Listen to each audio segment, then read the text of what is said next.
Today I am teaching Samila how to make a charcuterie plate. Charcuterie? Charcuterie. Huh? Boy? Plate. Plate. Charcuterie plate.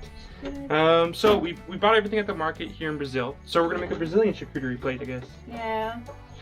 Cool. Look at that, we have this in our Airbnb. Yeah, our Airbnb had one of these.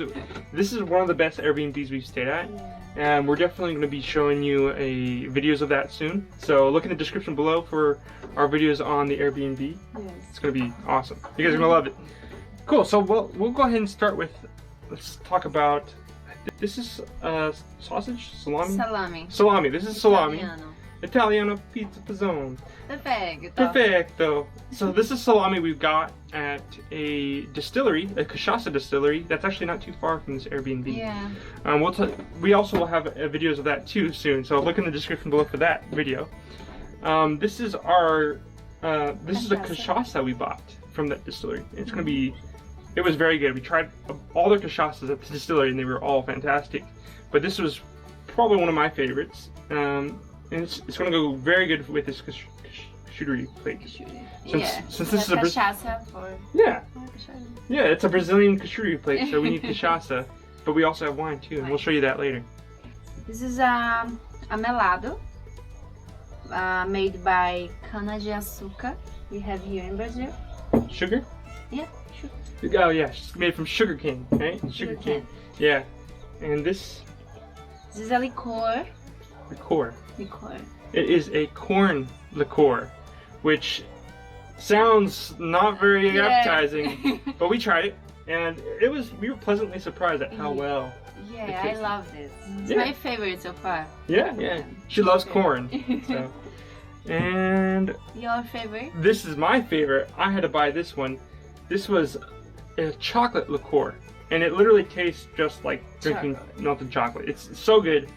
And I intend to put it on everything that I can. I'm gonna probably put it in some milk, some leche, make some chocolate liqueur milk. I don't know, we'll try it. Perfect, okay. So now, let's start with the charcuterie plate. We got some nuts here. Some, You try it out, you take it out this? Yeah. But this is some pistachio nuts. Pistachio? And what kind of nuts are these again, sir? Castanha do Pará. That's what these are. That thing. So let's go ahead and start getting a plate together. We'll put the nuts on this plate here.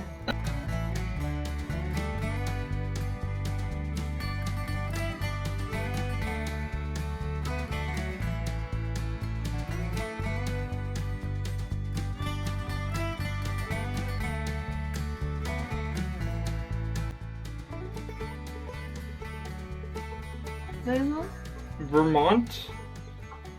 Something. I don't know. This looks good. We're gonna try this. Gorgonzola? Gorgonzola? Gorgonzola. Gorgonzola. And provolone. So basic cheese.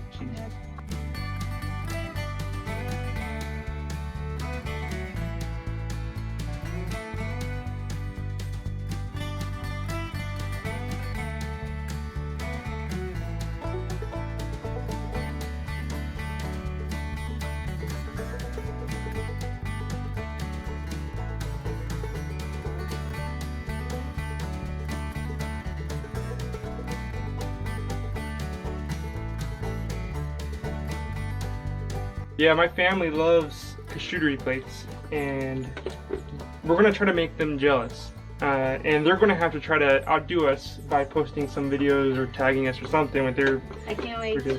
Yeah, especially my aunt Karina and Uncle Troy, and my grandmother live in Napa Valley, California, where charcuterie plates are everywhere at the wineries, and they're so good.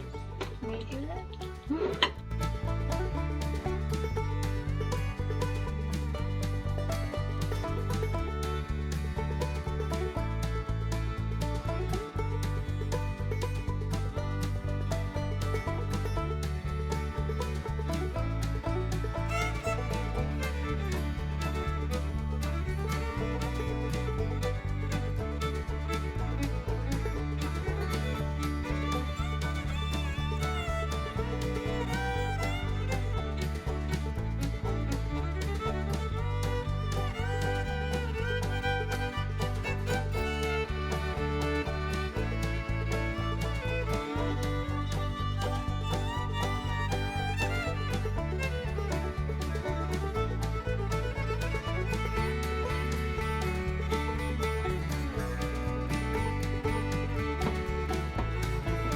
Okay, now we have the hummus is open.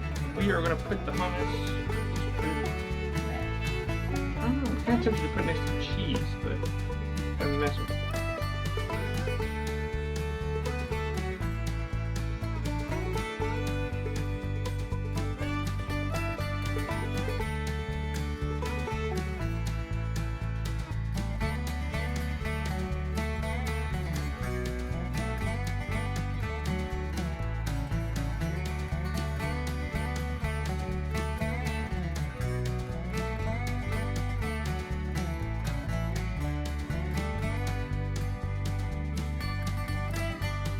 We have now completed our charcuterie plate. We have everything we need. We have olives, we have nuts, we have cheese, we have bread, we have crackers, hummus. Did I hear you say meat? I said meat, grapes. We have cachaça to make it a Brazilian charcuterie plate. We have liqueurs. Of course. And we have, to top it all off, a wine from Casalero del Diablo. Yes, and it is a Cabernet Sauvignon from Chile. I've heard good things about Chile wine, but Napa, California, where I'm originally from, is known for their Cabernets.